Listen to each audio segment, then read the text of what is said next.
kami akan menerangkan dengan materi filosofi kepemimpinan dan kepribadian yang disusun oleh Fatah Hidayat dan Ismail Asyadili. Yang pertama, definisi kepemimpinan.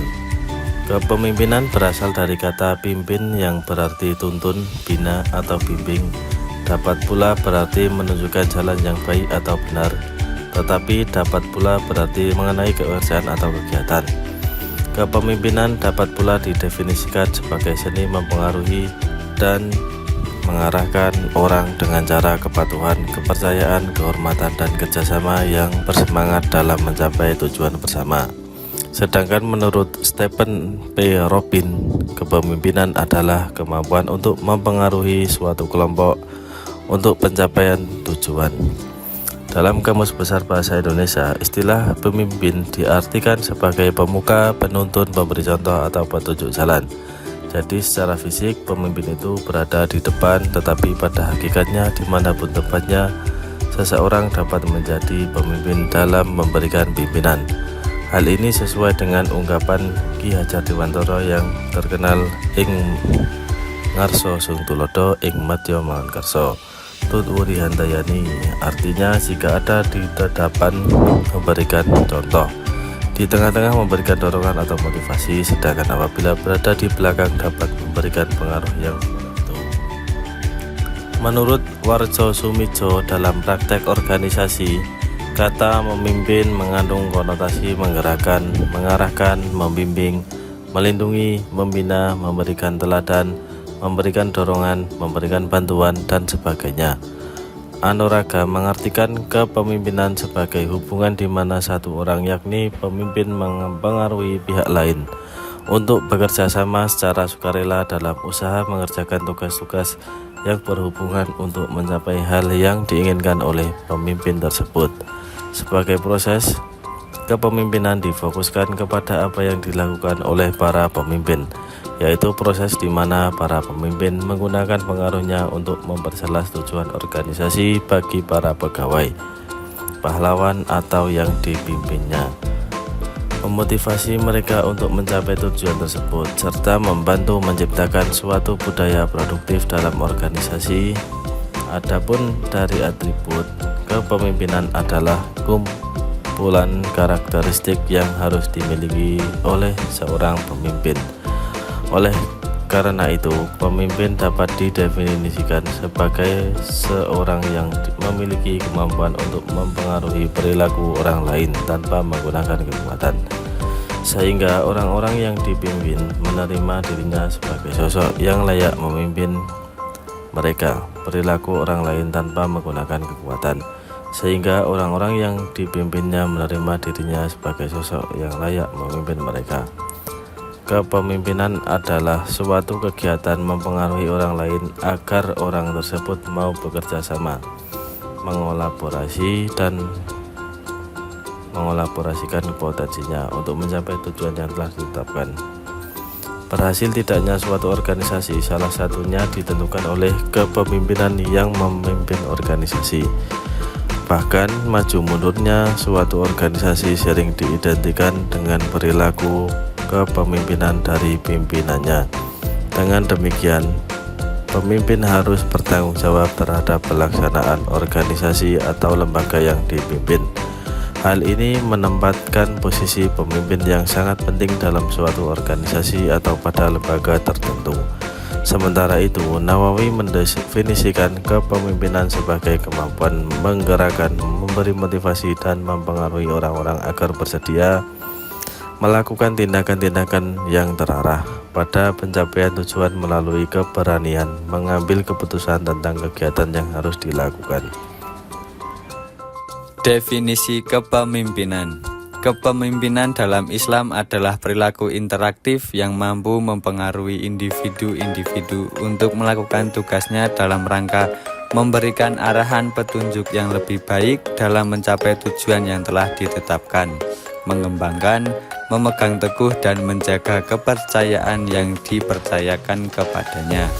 Begitu juga dengan peran kepala sekolah sebagai pemimpin harus mampu untuk meningkatkan peran strategis dan teknis dalam meningkatkan kualitas lembaga yang dipimpinnya. Hal ini yang perlu diperhatikan juga adalah kepemimpinan kepala sekolah sebagai agen perubahan dalam meningkatkan kualitas keagamaan sangat penting. Karena dasar-dasar agama seluruh warga komunitas sekolah dapat menjalankan aktivitas pembelajaran dan pergaulan di lingkungan masyarakat dengan didasari nilai-nilai keislaman. Definisi kepribadian. Kepribadian adalah keseluruhan sikap, ekspresi, perasaan, temperamen, ciri khas, dan juga perilaku seseorang. Setiap orang memiliki kecenderungan perilaku yang menghadapi situasi yang sedang dihadapi, sehingga jadi ciri khas kepribadiannya. Menurut Theodore R. Newcomb, adalah kepribadian organisasi sikap-sikap yang dimiliki seorang sebagai latar belakang terhadap perilaku. 2. Gaya kepemimpinan. Beberapa gaya kepemimpinan yang umum dikenal meliputi 1. Kepemimpinan autokratis. Pemimpin membuat keputusan tanpa melibatkan anggota tim. Gaya ini efektif dalam situasi darurat atau ketika keputusan cepat diberlakukan. 2. Kepemimpinan demokratis. Pemimpin melibatkan anggota tim dalam proses pengambilan keputusan. Gaya ini meningkatkan komitmen dan motivasi tim. Yang ketiga, kepemimpinan laissez-faire.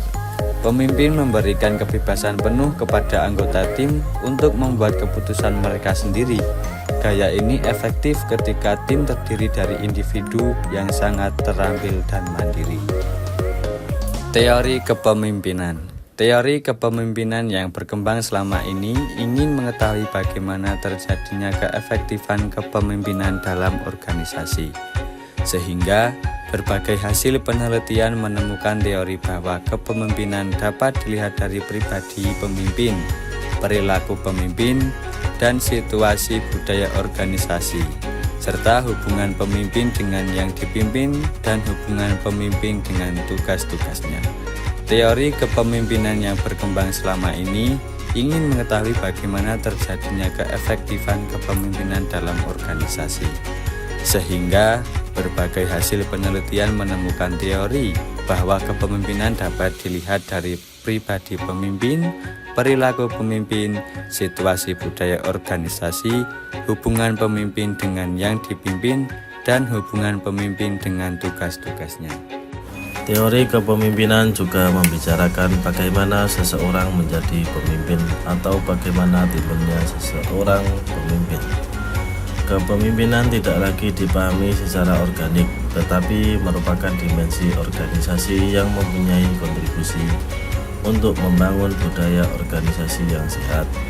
Ada beberapa teori tentang kepemimpinan, di antara lain ialah yang pertama teori genetis, teori sosial, teori ekologis, teori kontingensi. Fungsi kepemimpinan.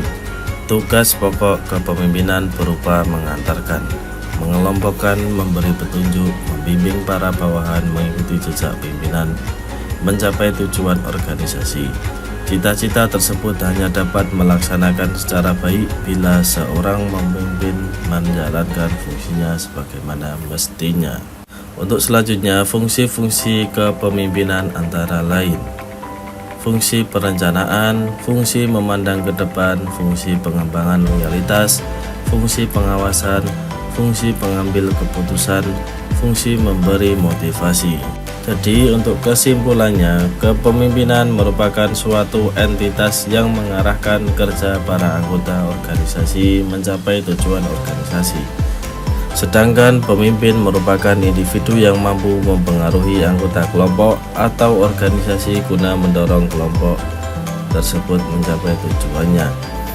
Seorang pemimpin memiliki pengertian yang berbeda dengan manajer.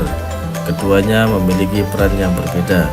Pemimpin cenderung datang dengan ide-ide, inovasi, dan keputusan yang telah diputuskannya. Lain halnya dengan manajer yang hanya berperan untuk melakukan apa yang telah ditetapkan oleh seorang pemimpin. Selain itu, pemimpin memiliki fungsi yang berbeda dengan manajer. Pemimpin memiliki beberapa fungsi, diantaranya fungsi perencanaan, fungsi memandang ke depan, fungsi pengembangan loyalitas, fungsi pengawasan, fungsi pengambilan keputusan, serta fungsi pemberi motivasi. Pemimpin yang baik adalah pemimpin yang memiliki visi yang jelas dan intuisi yang baik.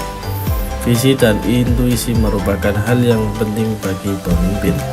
Visi adalah tujuan yang jelas dari pemimpin, sedangkan intuisi merupakan hal yang harus ada dalam diri seorang pemimpin. Selain visi dan intuisi, yang diperlukan oleh seorang pemimpin yang baik adalah kemampuan berkomunikasi.